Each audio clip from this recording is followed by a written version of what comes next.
Est-ce qu'on serait prêt pour un petit stray d'horreur?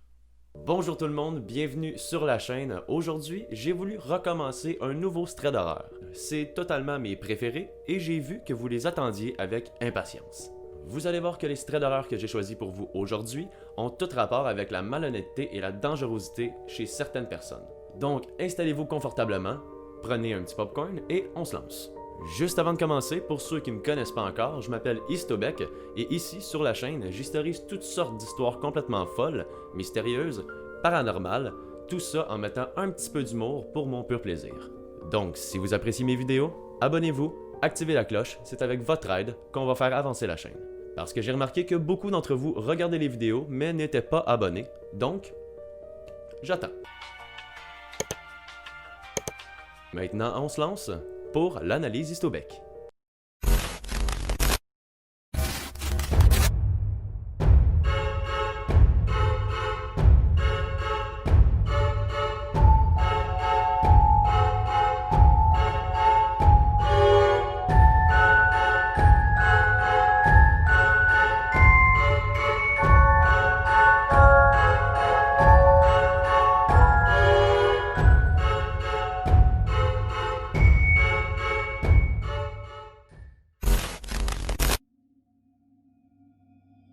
Alors maintenant, on va se mettre un peu dans l'ambiance.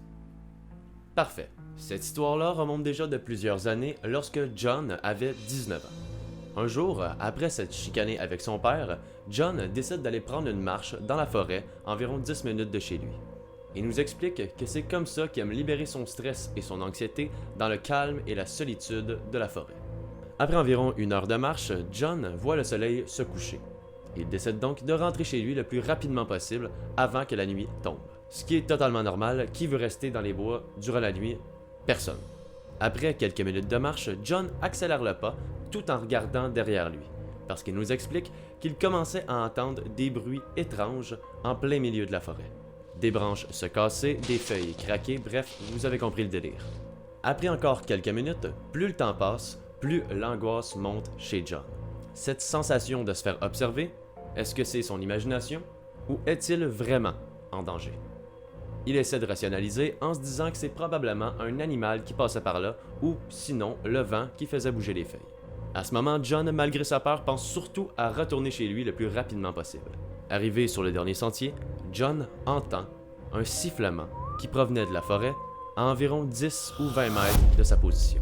Ça y est, John comprend tout de suite qu'il n'est pas fou et qu'il est bel et bien suivi.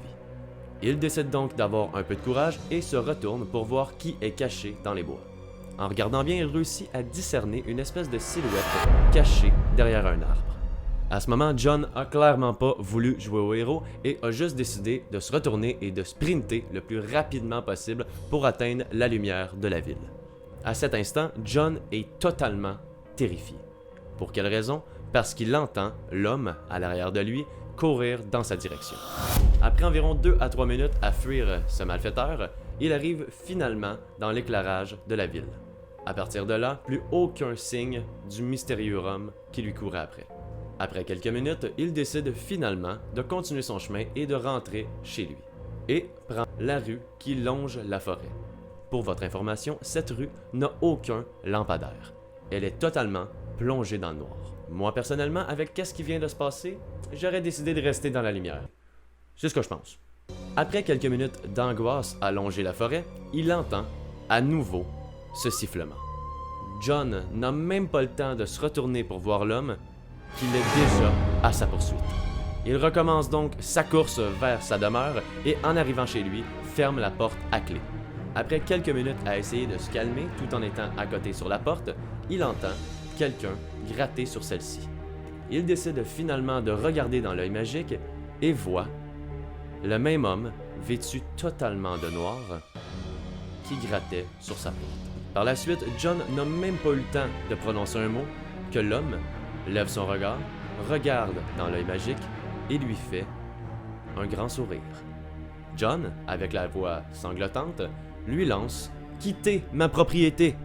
Je vais appeler la police! » Et l'homme arrête instantanément, tourne les talons et se met à rire extrêmement fort. Par la suite, John n'a jamais revu cet homme et ce fut sa dernière visite dans cette forêt. De mon côté, je sais pas ce que cet homme voulait à John, mais selon moi, pas du bien.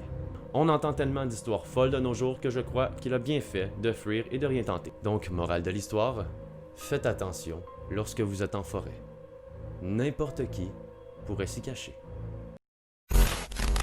Bon, maintenant, on est rendu au deuxième thread, donc je vous demanderai de vous préparer parce que vous allez probablement pas dormir.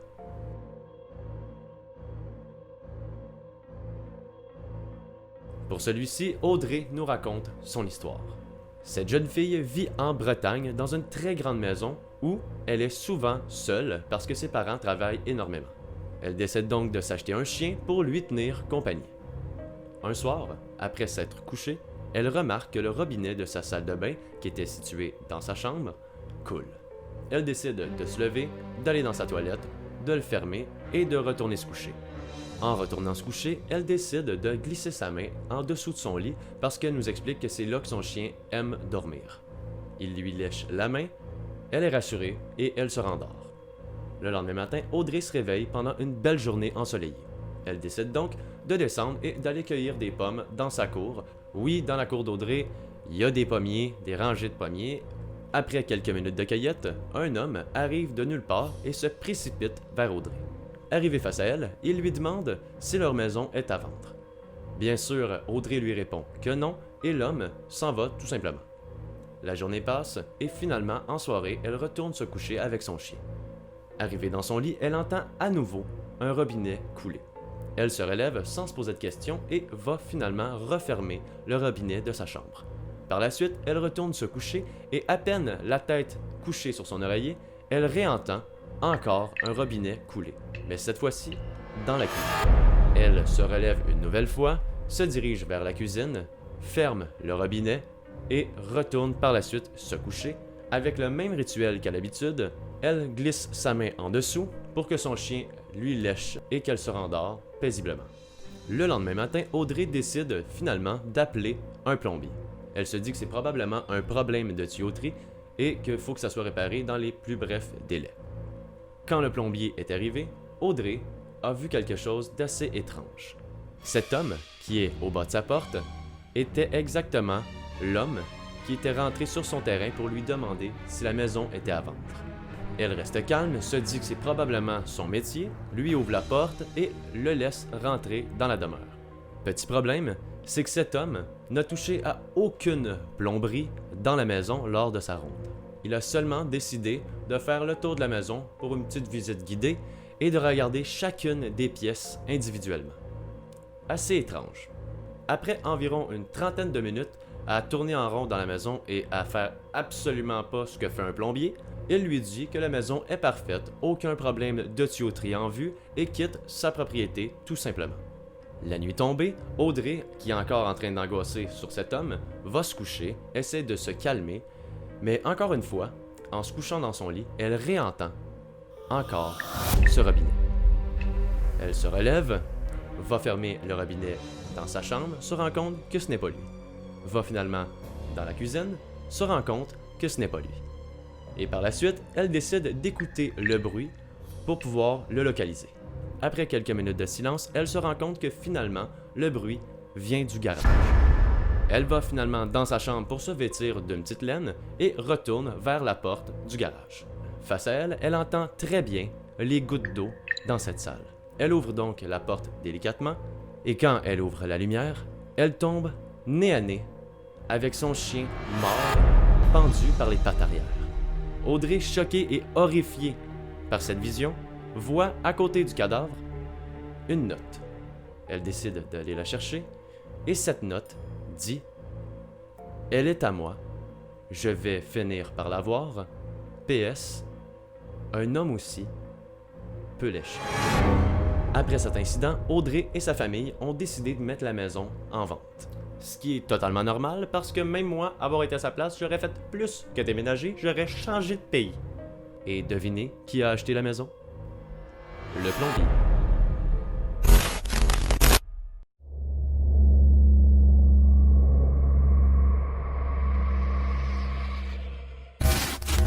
Et bien voilà, c'est tout pour aujourd'hui. J'ai eu énormément de plaisir à faire cette vidéo-là.